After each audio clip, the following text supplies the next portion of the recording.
Right. My name is Beth. On the booking it said Beth Goodman, but I've since got married, so I'm now Beth Senior, although I haven't changed my name on most of the things. I mean, it's changed my name on work in progress.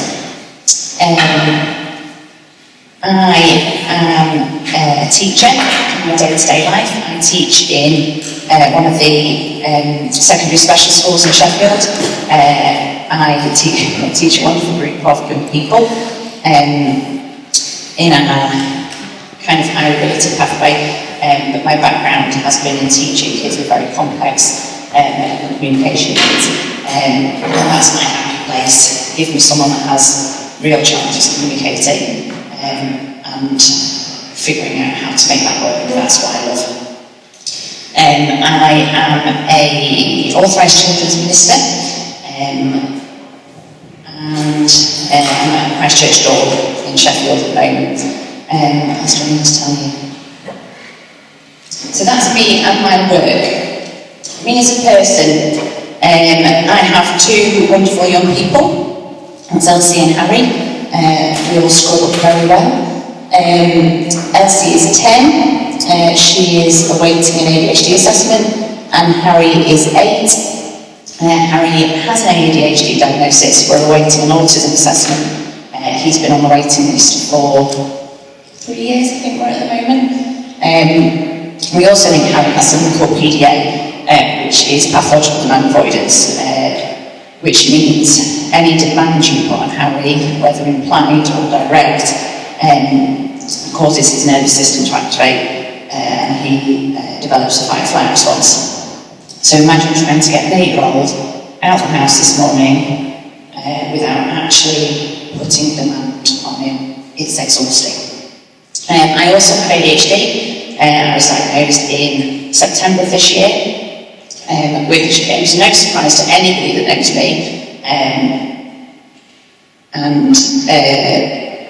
It was a surprise to me because I thought I was kind of just broken. So that's my family. I left my kid's dad about 4 years ago for a lot of reasons, without going into too much detail. He has then spent the last 4 years telling me that the kids' challenges because of my parenting, I'm telling you all this because it's relevant to where we're going in the conversation. He has not been very supportive at all. Our life day to day, Harry can be mentally, physically challenging, quite aggressive. We've had to ring the police. The police won't come out because he's 8. Social care won't come out because they said the police should pick it up. Then they tell you to ring an ambulance, who won't come out because it's not a medical emergency. So you end up going around this circle of not being able to get support and not being able to get help. The result of Harry's behaviour is Elsie's anxiety is so high she has begun to pull out her hair. She's stopped eating. I was also going to say something, but the chances of me getting through this without crying is slim to none. When I talk at church, we have a bit of a competition of how long I can get through a sermon without crying, and whoever guesses the nearest time gets a prize. But I thought I was going to be alright today. But I have got sweets, so take a guess of how long you think I'll last. And then if you're closest, you can have some sweets. So there's a massive impact on our family. We've had to split the kids. I have Elsie Monday, Tuesday, Harry's with his dad, and then we swap, and then we alternate weekends. The theory was that the kids were going to have 2 weekends in 4 where they were together, and then we thought for 2 weekends a month we'll be alright. It has not worked, and I don't think that's going to be what we do moving forward. My note bits on here went a bit wobbly, so I'm just making sure I've said everything I want to say. So, this talk came out of a conversation I had with Mike a long time ago. I did the Aurora Children's Ministry training, and after one of the seminars we had, I had a chat to Mike, because I was saying that for us in church, we'd kind of had this experience of being part of this community, this family, and I'd gone and said, you know, this is what my house looks like. Harry is physically abusive to me, and it's really, really hard, and it'd be really helpful for me as part of our children's team if on a Sunday you could help me with Harry, and could somebody go and play football with him, or could somebody do something? And the answer I got was, well, we can't do that because Harry might hurt somebody else. Which I understand, but Harry has never hurt anybody else except me and occasionally his sister. So no, we can't provide Harry with support because we've now identified he's difficult. We need to put in a risk assessment for him, and he'll need a one-to-one. So we can't provide that one-to-one from our church family because he might hurt them. So if you want to come to church and lead our kids' work, you need to bring somebody else in. Now this is a conversation I've since had with our vicar. It's not something I'm telling you and then they're going to have a surprise if this ever gets back to them. It's a conversation I've had with them since. So if you want to do our kids' work, you need to provide a one-to-one for Harry, or maybe you just need to stop doing kids' work. Which was immensely frustrating because for me, on a Sunday, that was my break. And that was going to do something different that didn't involve having to second guess everything that I was saying to Harry in case it triggered him. The thing that probably tipped me over the edge was when somebody at church said, oh, well, we don't see it here. Which was not only massively undermining and also slightly gaslighting in terms of, well, we don't see it here, so is it something that you're doing, or is it something else? But we don't see it, so we're all right. And I kind of said to them that if this was a child coming in saying, my parent is doing this to me, and they're hurting me, and I've had concussion twice, and I've got these bruises, and, you know, you'd be flagging all the safeguarding things. And if it was another child that came and saying, my sibling did this, we'd also be doing all the safeguarding things. But because it was happening to an adult, their approach was, and I don't blame them for this, I don't think a lot of people know what to do with this, was, well, we can't get involved. Which was really annoying. So we cracked on. I didn't want to stop doing kids' work because for me it was a break and I really enjoyed it.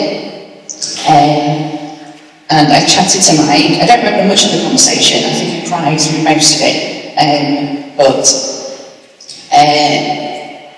Philip got in touch and said, you know, would you come and share your experience and talk about it? And I said to Mike when I was talking to him, I cannot be the only parent in our communities going through this.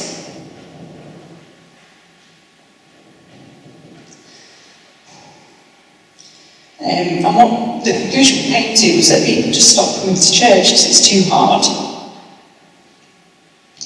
And at the end of the day, we're not actually welcome and we're not looked after. So when I was thinking about what I wanted to talk about this morning, I wanted to share a bit of my background and a bit of what I think we can do about it. Otherwise I'll just grab your coffee and want to see that. So I was thinking about welcome. I have a little guilty pleasure, and that is inappropriate church welcome signs. And I was quite careful about which ones I picked for today, because there were a lot, and not all of them everyone would find funny. So I tried to pick 3 of the most appropriate for church ones. Laughter is the best medicine unless you have diarrhea. I have no idea what that's got to do with church, it just popped a big chuckle. The next one, Adam and Eve, the first people to not read the Apple terms and conditions. I showed this to my mum, who just went, I don't really get it. Forgive your enemies, it messes with their heads. That's my kind of faith right there. But thinking about this concept of welcome, and what do we mean by welcome? So the definition of welcome: to receive, greet or accept someone or something with pleasure and friendliness. There's a whole sermon right there. So being welcome can act as a verb for greeting guests, an adjective, a welcome rest, and noun, a warm welcome or an interjection expressing pleasure at arrival. The synonyms include greet, receive, embrace, accept, invite or hail. So when we look at all welcome, are we actually welcoming people? When we say everybody's welcome in our church families, do we mean it? Because I think when you look around at churches, we say a lot of things and we don't do it very well. Our church communities don't reflect this in terms of racially, gender, sexual orientation, marital status, all these things. I'm not sure we can honestly say we are welcome to. When I separated from the kids' dad, I was in a different church, and I'd kind of left during COVID for lots of reasons, and left on good terms, and it was fine. But there is no way on earth they would have managed me divorcing the kids' dad, regardless of reasons. It wouldn't have been okay because of what they thought. And knowing that, and knowing where I needed to go in my life and for the reason I needed to, that was really difficult. But being able to say to them, thank you. Do you remember that when Coke was on, there was the lady that was like, spark joy, keep it, sparks joy. I kind of felt like that. Thank you for all the lovely things, and now I'm done. And I still have a lot of friends from there, but they wouldn't have managed it. When I moved to the church I'm at now, I was a single mum, I had my kids, I then met my now husband, who moved in with us prior to being married, which if you said to me 5 years ago this was going to be my life, I'd have thought, no, I don't think that's okay. But sometimes our worldview changes, and what's important to us changes, and Jesus says different things to us at different times in our life, I think, or maybe we just hear differently. So when we say all are welcome, do we mean it? But do we really mean it?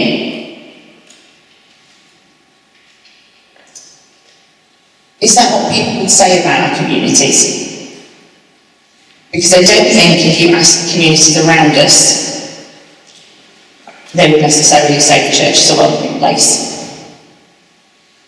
Either locally, nationally, globally. Are we paying lip service to what being welcome actually means?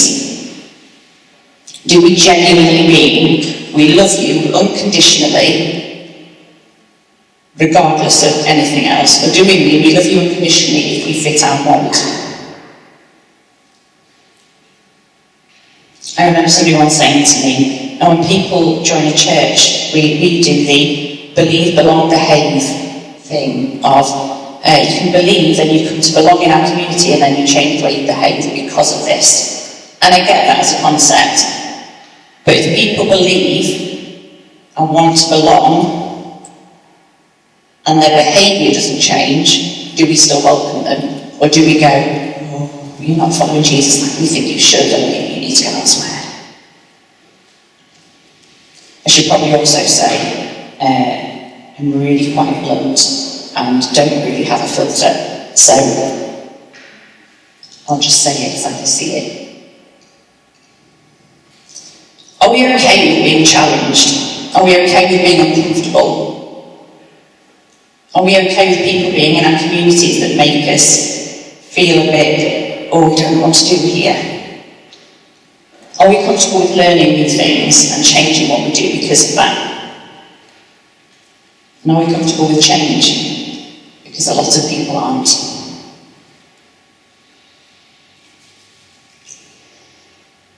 Welcome is a verb.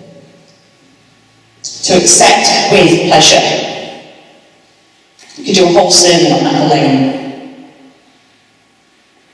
When I was thinking about this, I was remembering there was a DC Talk song from way back when that was called Love is a Verb. And I couldn't find it for ages, and then I realised it was because I was spelling love L-O-V-E, and that's not cool, and love is spelled L-U-V, apparently. But it was a song called Love is a Verb, feel free to listen to it. And it's the same with welcome.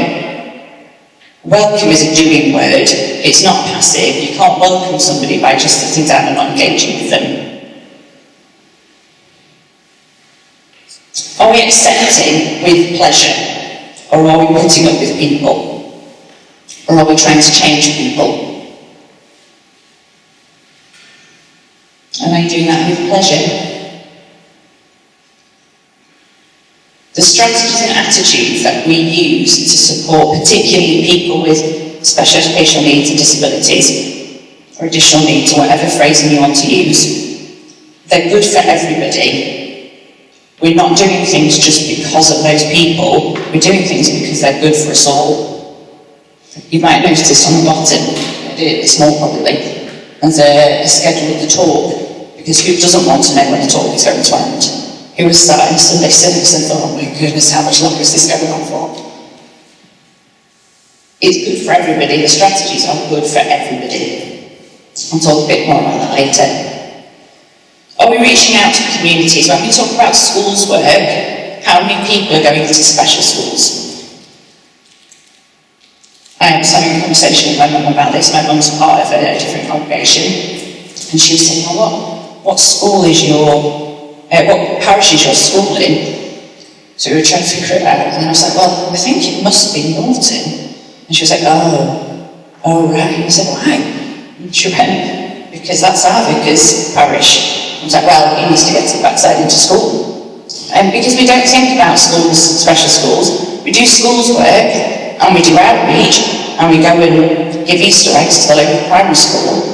We don't do it to special schools, we don't do it to integrated resources. I don't think it even registers for us.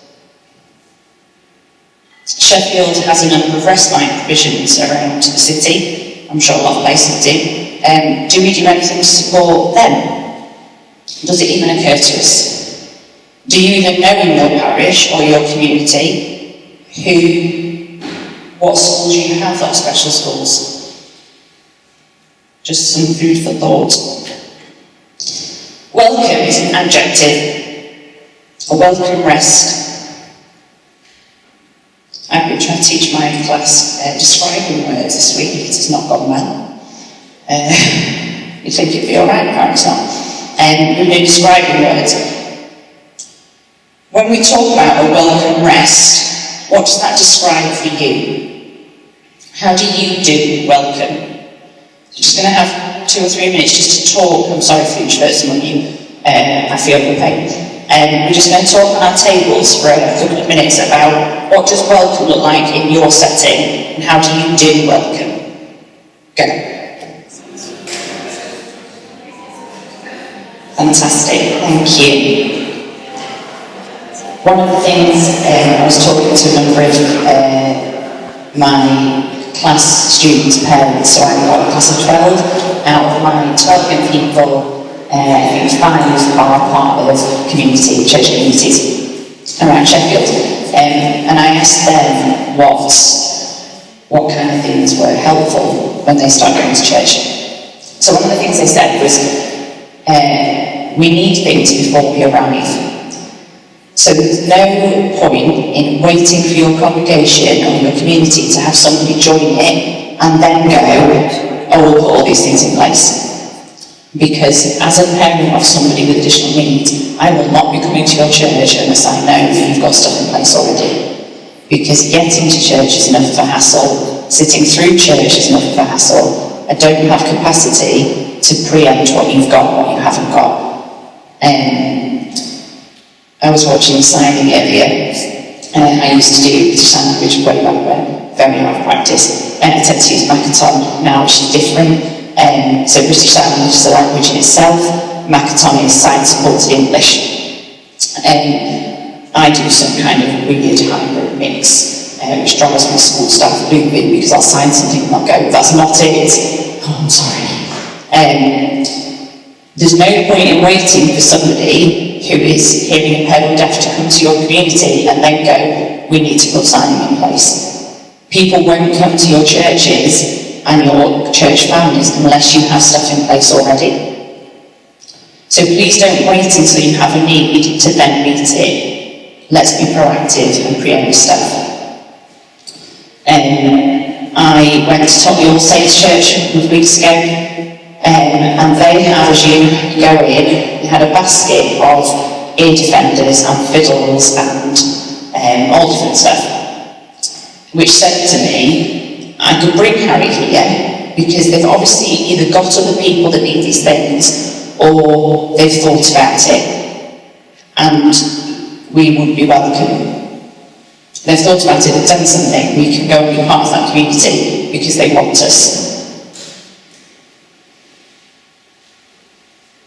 Are we giving a welcome rest if we aren't prepared? Have you had visitors for a meal and they rocked up on your doorstep and you went, oh, hang on, I just need to nip out to the shops and get the food, and then I just need to tidy the house, and then I just need to do X, Y, Z. That isn't a welcome rest. That is you feeling like you have given somebody an extra job and extra burdens, and our families carry enough burdens without church being another one. So make sure you're ready. I'm yet to make this point without praying, so this might be the tipping point. Our families fight all the time. We have to fight for the support that we need.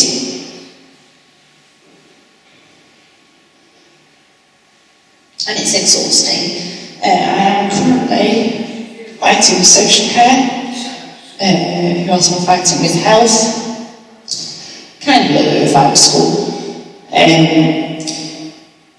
So I had to ring, we tried to solve it for the other week for social care input, because Harry had seriously hurt me and tried to go for his sister and had bruised her. So I technically live in Derbyshire. So I rang Derbyshire Social Care, who said, so I explained what's happening. We can't pick him up because you're in Derbyshire and he attends a Sheffield school that goes to a Sheffield GP. So you need to in Sheffield. So I rang Sheffield Social Care Hub, who were very lovely, who said, no, we can't pick him up because you're in Derbyshire. So I said, oh, right, Derbyshire said that it was you, and you're saying it's Derbyshire. So I said, no, definitely Derbyshire. So I rang Derbyshire. Derbyshire said, no, definitely not us. So this went on and off for about 4 days, until I proper lost it. Crying makes a lot of things happen, is what I've discovered, because people don't know what to do with crying people. So I said to him, so basically what you're telling me is I could be abusing my child, but because he lives in Derbyshire for half the time, and Sheffield for half the time, neither of the authorities will pick him up. So I could do anything, and actually that'd be alright because nobody's going to do anything anyway. Oh no, that's not what we're saying. One of the social workers literally said to me, we won't do anything until you hurt him. So I said, well, can we constitute what hurting looks like so that I can make sure next time I ring, I can tell you what I've done. Because I'm telling you now, I can't keep him safe, I can't keep us safe, I can't keep his sister safe. So don't know quite what else I'm supposed to do. So our families fight all the time. I am fighting to try and get Harry in HCP because without that, I can't access different bits of support. I can't get him in HCP because he masks at school, so there isn't enough evidence at school. It's literally all the time. Our families fight all the time. Even our families at my school, whose kids all do have the HCPs and have quite visible additional needs, they're fighting for rest-like support, they're fighting for correct provision, they're fighting for input from different therapy teams. It's relentless. And I knew as a teacher it was relentless, but living it is something completely different. Please don't make your families fight to be part of church. They shouldn't have to. We should be family.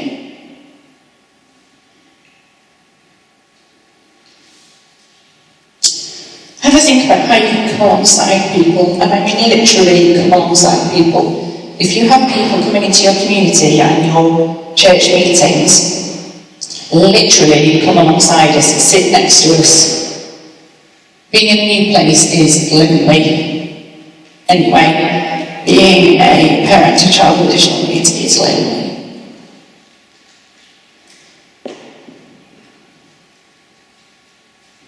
Please come and sit with us, come alongside us. Ask us how you can support us. How you can support us practically, being in the building today. How you can support us moving forward. How you can support us generally. If you have young people in your church already, and they're part of your family, well done. How can you support them moving forward? We have a young man at our school who his parents are part of a church. They love church, this young man doesn't. He's very, very sensitive. He can't manage to live on meetings. They pay for a PA, personal assistant, to come in when they can to be with him so they can go to church.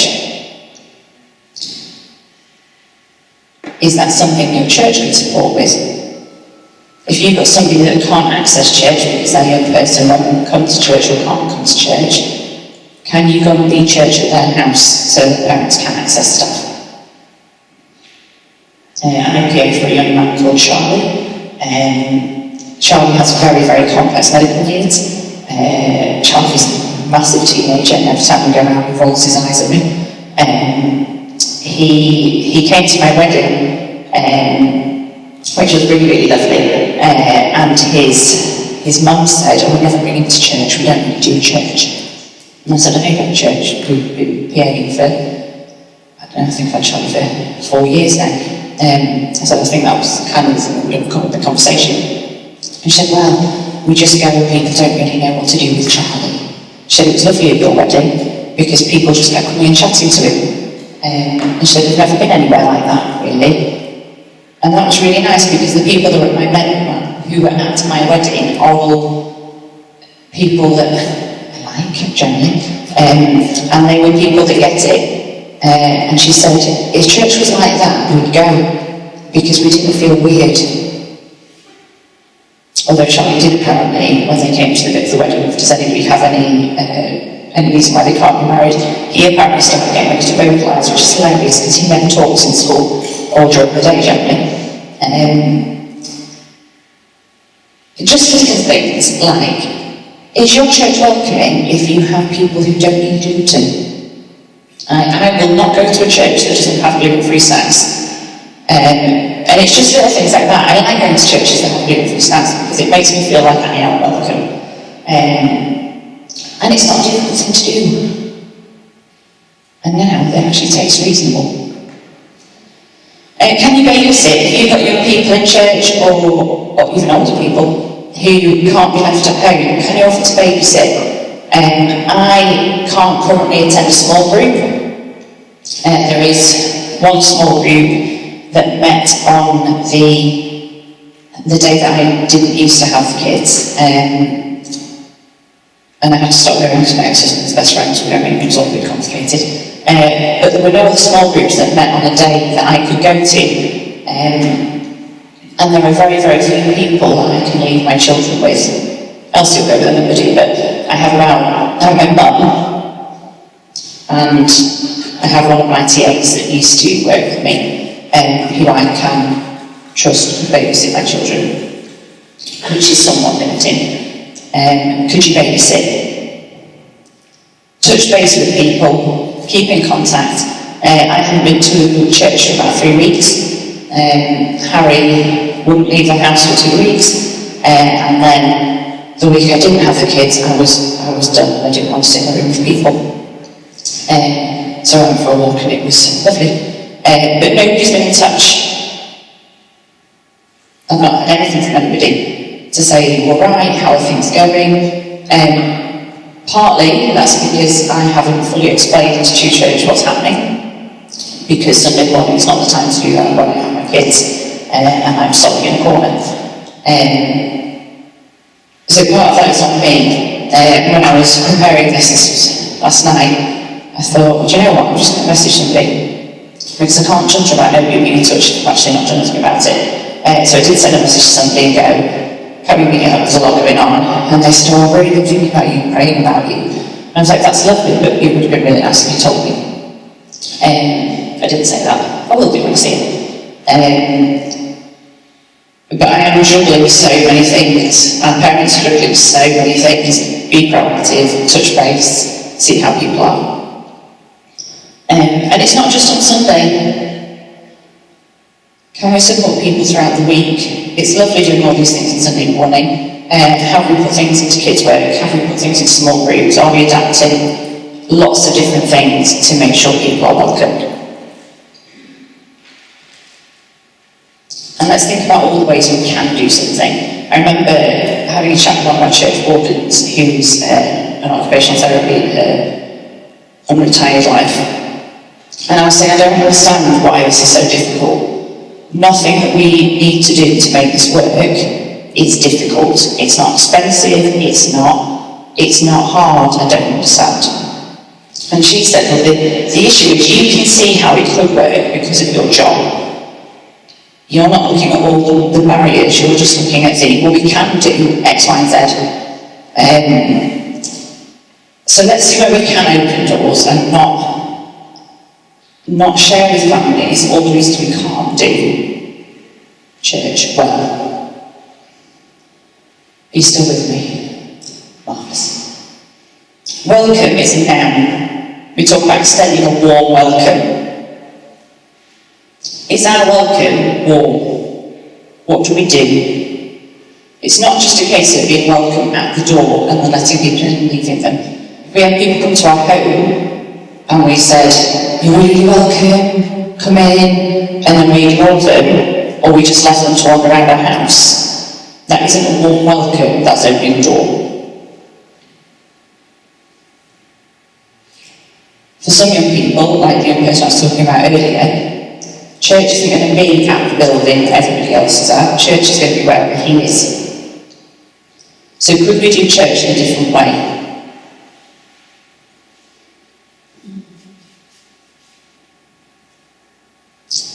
And bear in mind, when families do come to your church, if they have children with additional needs, and probably if they just have children, they will be anxious. Coming to new places for a lot of our families is really difficult. Coming with their children who come with all their extra things is really difficult. So let's make it easy. Let's make it as easy as possible for them to come and join our family, and join our community, and be part of what we're doing. Bear in mind, it's not always visible. If you meet Harry, he will be masking. So you would think, and he is, don't get me wrong, he's a delight. When he's okay, he is absolutely wonderful. When he is not, he is vile. And I don't use that term lightly, he is horrendous. We had 4 rebels in my house last night trying to keep everybody safe. And it was horrendous, and at that point, I really didn't like it. Elsie said at one point, I just wish he wasn't here, which is a parent, you just feel awful. So let's make it easy. Disabilities are not always visible. Harry, if he comes to your church, would look like any other child that would be fine. I know we will leave church and he will lose it. So coming to church on a Sunday for us is about weighing up how he is in the morning. Am I willing to lose my entire afternoon? Because that's what it will be. It's not always visible. Have things ready. Don't be like, we've got this young person who's coming to our church now, we need to go and find all the things that we need to make it work for them. Have stuff ready. And be okay to adapt and change. If you plan something in your kids' work and a new person walks in, you might have to change what you're doing. So be ready, have a plan B, think about what you're going to do if you have somebody that comes in with an additional need, whatever that might be. And be proactive. The families are out there, and so many more families will come to church. They are massively underrepresented in our communities, because it's really hard work bringing your young person to church. It's okay to ask questions. Do not ask what is wrong with your child. You'd think that was common sense, apparently it's not. But what you can ask is, how can we support you? It's your first visit, what can we do to make you feel welcome? What can we do to help you, to support you today? What can we do next time you come? Because if you ask what we can do next time, you're making them feel part of something. You're making them aware that you want them to come back, you want them to be with you.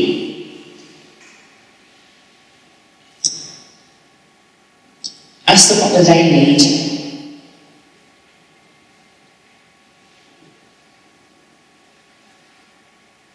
Parents are probably exhausted, and sometimes you just need somebody to go, are you alright? What do they need? Do they need a cup of tea? Do they need you to sit with their kids for 5 minutes? They've gone up a breath of fresh air. Although I'll be honest, sometimes if somebody was for that, I might not come back. What do they need? When I first separated from the kids' dad, it was our church weekend away, and the kids really wanted to go. I hadn't taken them away by myself. Harry doesn't sleep, and we decided to go, which seemed like a really good idea at the time. Then we discovered we were the only kids going. There were no other families going, and that was a really, my anxiety was through the roof. I was trying to figure out how on earth I could manage both the kids in a new place. It was actually brilliant. I had two of the ladies in church had taken a load of resources and things for the kids to do. I wasn't aware of this at the time. The first night we had tea, we went for the evening meeting, and one of the ladies just put a really big gin tonic in front of me, which was marvellous. And she was like, we've got this, we're fine. They made sure they had rooms next to mine, so if I needed anything, they were available. They offered to sit with the kids one evening so I could go in and socialise, but I don't really like people, so that was fine. I was quite happy to stay in the room in my own read. But they were proactive, and they were working to make me feel welcome and make it as easy as they could, and that was brilliant. They came alongside me literally to help me in what I needed, and it made such a massive difference.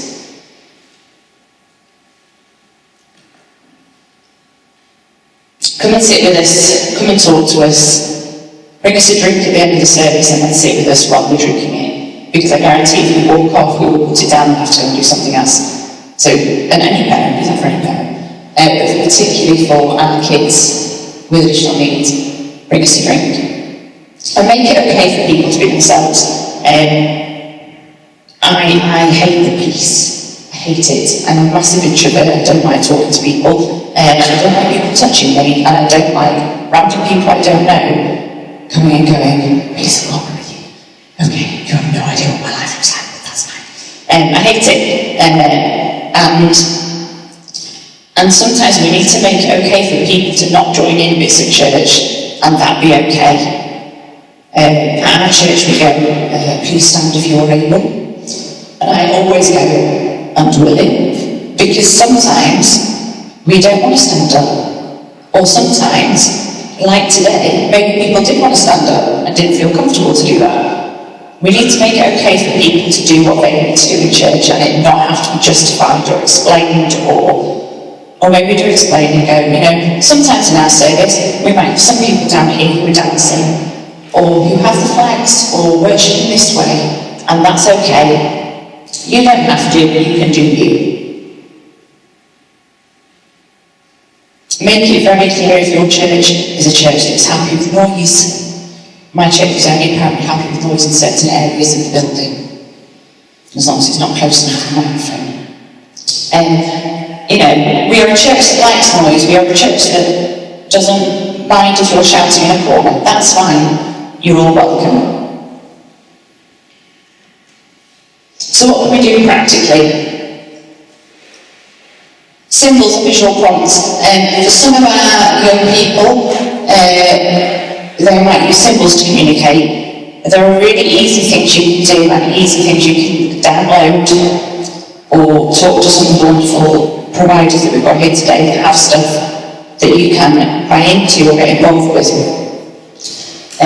Using symbols and visual prompts. Do you have a sign on your toilet that says toilet? Do you need a symbol as well? Because that just makes it more accessible. If you're doing a story or sharing a story, can you use a symbol adapted version? If you are using symbols, and you already have a young person as part of your community, it's really important you find out what symbol set they are using. So if they've got something like a communication aid, they will have certain symbols that they will use for certain things. If you've not got a young person who's using that, don't worry about it, just go for whatever you think works. There are lots of free resources that are available. But if you have somebody that's already using something, find out what they're using, because it's like introducing signs in French if they are an English-speaking person.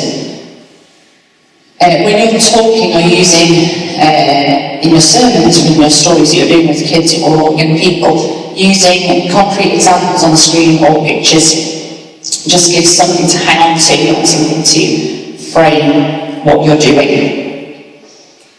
This is my pet peeve. If you're going to teach kids actions, why not teach them signs? If you're going to do it anyway, you might as well make it useful. I wrote this down, didn't I? Yeah. If you are teaching somebody signs, you are giving them a tool to use elsewhere.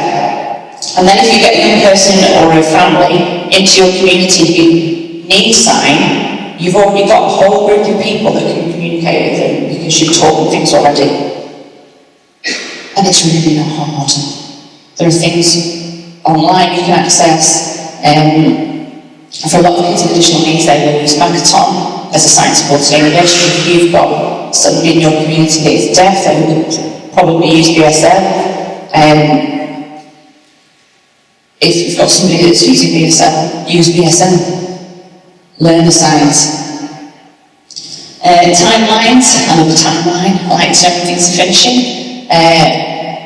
You can put out your sermon, you can have it up in your kids' workroom. If you're doing a certain structure, have it visible. For some of our kids, they can't hold the information in their head about what's happening next. So for them, this story is going to go on forever because they don't know what's coming next. So the timeline helps them visually see what's happening. Using resources, in our house we call them sensory helpers. We have a basket of ear defenders, fiddles, different things that if you need it, you can go get something and use it. Could you have a basket of sensory helpers? And the rule that I also have in my classroom is it's a tool, not a toy. So if you're using it and it's helping you, that's fine. If you are using it and it's actually a distraction and you faffle about with it in a way that isn't how it should be used, although there's some flexibility on that, it's not helping. We're not going to use that. We'll find something different. Accessibility. This is massive. If you've got a person who's a wheelchair user and you have no ramp up to your building, problem number one. If you have a toilet that isn't actually accessible, problem two. If you're somebody with complex needs who needs hoisting, and I'm not saying every church needs a fully accessible bathroom, although that would be lovely, but you need to think about these things. If you have somebody who's a wheelchair user and has very complex medical needs, and they have a bowel movement, that family's going to have to leave. And probably actually welcome to church in the first place. Because unless they feel welcome, they're not going to do it. Familiar songs and liturgy. In the olden days, people would learn a set group of songs because nobody could read. We'd have set liturgy because people couldn't read, so we'd limit it. Is it something that you could draw into your services of, could you have a certain liturgy that we started with? And I don't necessarily mean the church hymn liturgy for whatever. I mean, could you have a set phrase that you start your service with or end with? Could you have a certain song that you do that is a familiar song, or a chorus or a verse or something that is a bit of an object of reference in your service? Screen presentations. I did do this in a font called Open Dyslexic, which hasn't transferred over. Open Dyslexic 3, I think it's called, is a free font that you can download and put onto your computers. It is a font that is weighted at the bottom, so for people with dyslexia or just anybody, it's a helpful font. It's very nice to have pictures on the screen, but when you show the pictures behind words, if you've already got challenges reading, that makes it so much more difficult. Again, if you've got somebody with visual impairment in your community, have a chat with them about what colours work best for them. I tend to use black and yellow because that's what I use at work. Have a chat with them, try different things, please stop putting pictures behind words. And in screen presentations, making sure the font's the right size, making sure your screen isn't too cluttered, like that one. Don't put too much on it, just be aware of what you're doing. Make it okay to opt out. If you're doing something, you can just add, you don't have to join in this way. If you don't want to, that's okay. You can do it differently. Having timers in place structure, I think we've all probably sat in a service and thought, this is never going to end. Knowing where things sit in a service and at what point it's going to end and what it looks like is really important. Using multisensory worship, we do so much sitting and listening. Can we do it in different ways? Can we pull in different things? Can we make it multisensory? If we're doing communion, can we bring out the plate? Can we feel the plate? Can we hold the cup? Can we explore the wafers? All these different things to make it more involved and more tactile. And it helps everybody. And ask questions. If you have young people and children in your communities, ask what they need, ask what parents need, ask what people can do. I was going to say there's no such thing as a silly question. Some things are silly. Don't ask what's wrong. But generally, just ask questions. That's okay. Parents don't mind. They just want to be part of what's going on. My mantra at school, which drives my entire team absolutely loopy, is know better, do better. We can only do what we know, and then when we know how to do something better, we must do it better. Church generally is quite slow to catch up, generally, in general things, but we need to do it quicker and we need to do it better. These kids and these families are massively increasing, partly because we're more aware and partly because in theory there should be more people to diagnose and support. Sheffield is one of the worst funded authorities for SEN in the country and has the very dubious honour of having the longest waiting list in the country for ADHD autism assessments for kids. Officially, I think we're a 6-year waiting list at the moment. Unofficially, I think it's more like 8 from the conversations I've been having. Don't make them wait to be part of church. Let's be proactive, let's make a difference, and let's do it better. Put up next. Remember to do better. A load of links to different organisations. There are so many out there, and these were just a few that I've been looking at recently. So many people that can offer you support and offer you advice and things you can access for free. It's all available, we just have to be a bit proactive and go and look at it. So what next? If there was just one thing that you took away from today, what would it be?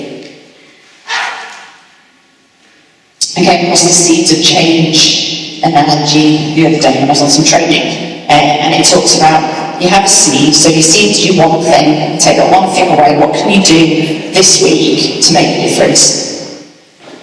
And then what? So that's your growth from your seed. What's your next step? What are you going to grow out of that idea? And then your roots, how are you going to make that stick? What do you need to put in place to make that difference happen?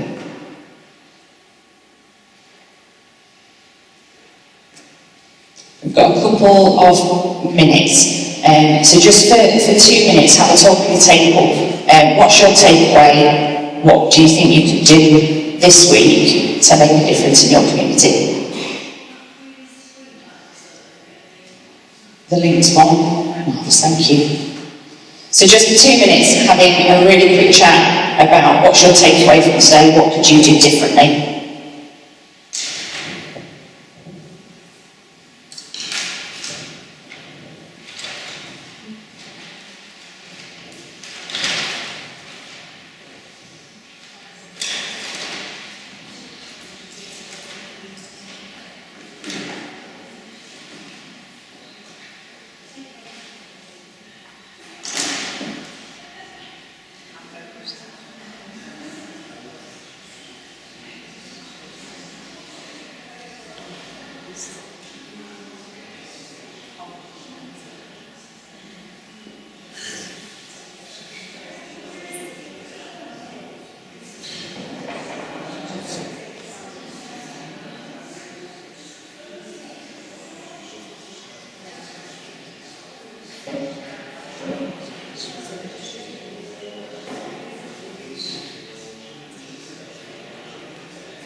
Officially, I'm going to finish it there.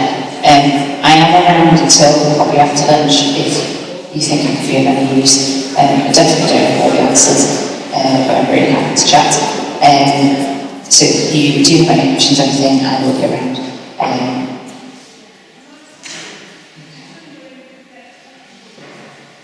Yes, I'm sure it is. I don't know how. I do talk a lot.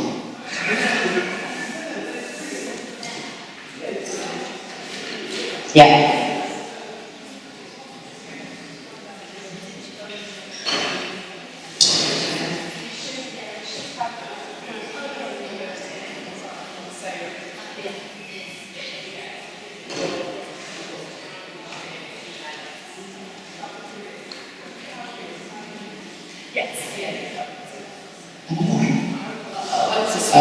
Yeah.